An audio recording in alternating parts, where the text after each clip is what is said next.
Roly-poly. I visited Japan for the first time in the spring of 1979. I went with a group of 10 pastors. Since it was too many people to lodge, the host from Japan housed us in a church instead of a hotel.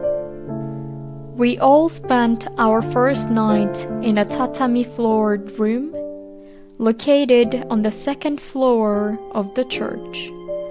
Since the building was constructed with wood, I was able to hear people's loud footsteps when they walked around. On the east side, there were sliding windows without a second layer of reinforcing windows.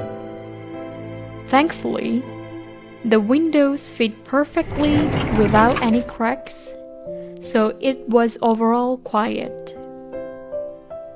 The next morning, I woke up to the sight of the Japanese pastor's wife carrying all the blankets to hang them outside. It was different from Korean culture, but as guests, we tried our best to respect and follow Japanese customs. At the end of the hallway, the bathroom was very tiny. It had a shower facility installed, but no bathtub. It was very uncomfortable to move.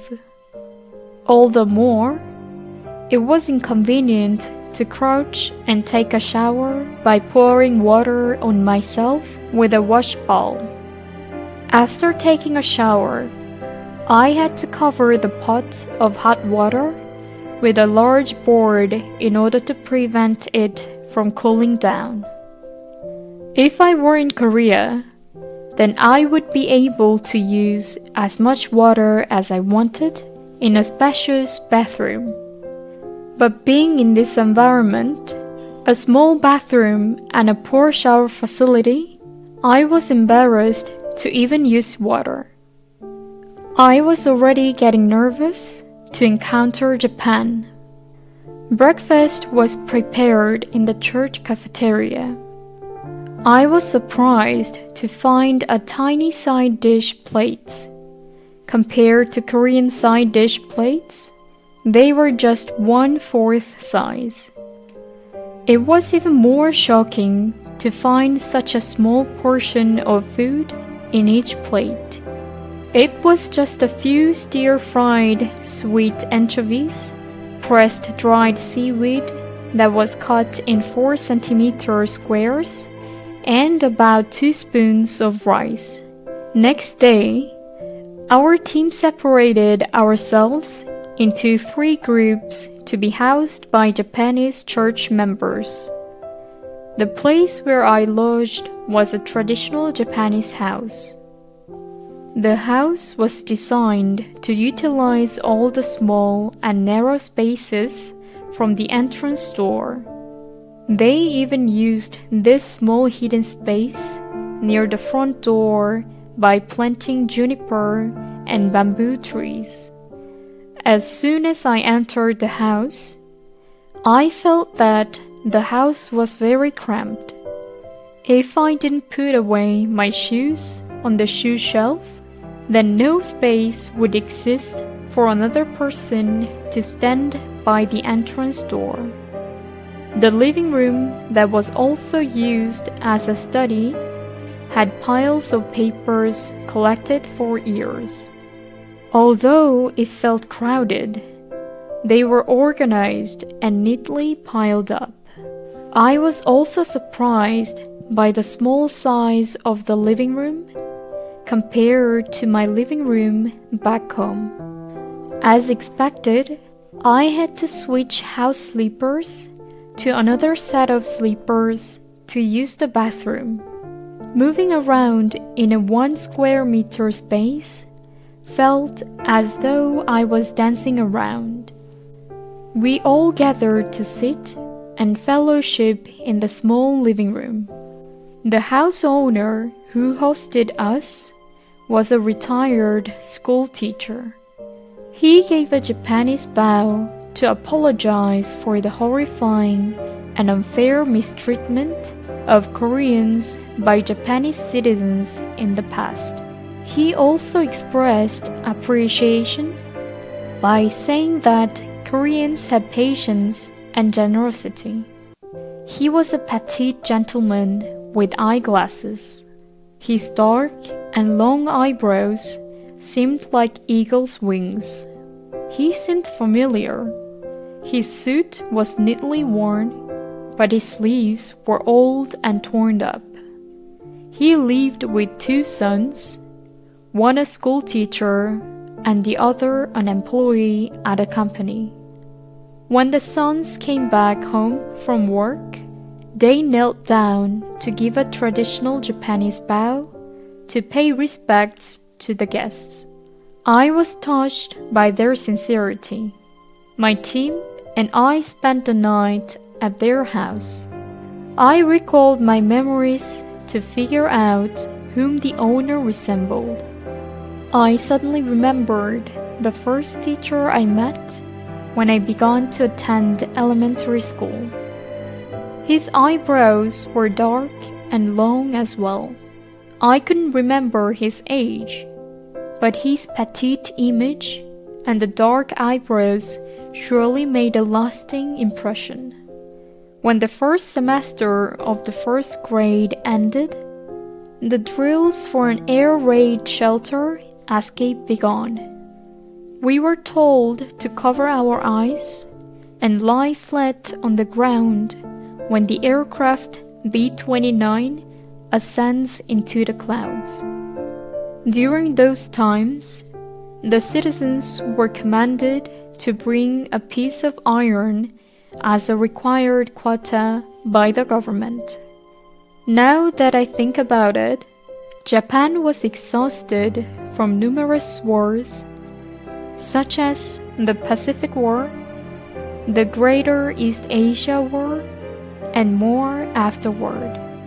I cannot remember correctly whether it was a taffy stick or crackers, but my long eyebrow teacher took out something that was wrapped in paper.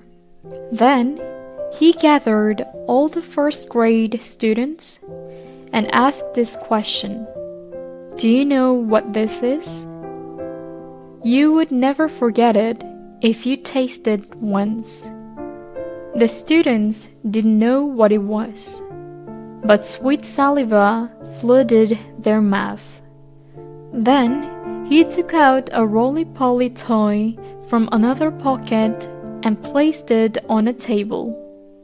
Then he said, "Whoever can find this roly-poly and win can earn this," holding up what he had in his hands.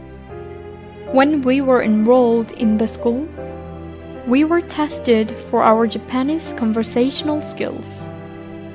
All the classes were taught in Japanese, so the children were pretty much lost in their studies. When they heard the teacher throwing a challenge out in Korean, many students ran together and created a large crowd. The students came out to combat the roly-poly one by one. I have never seen such a thing. The roly-poly toy kept swaying from side to side without falling completely to the ground. It kept on getting up again and again. One of the students struggled to knock it down, sweating profusely. I also tried, but I couldn't seem to beat it down.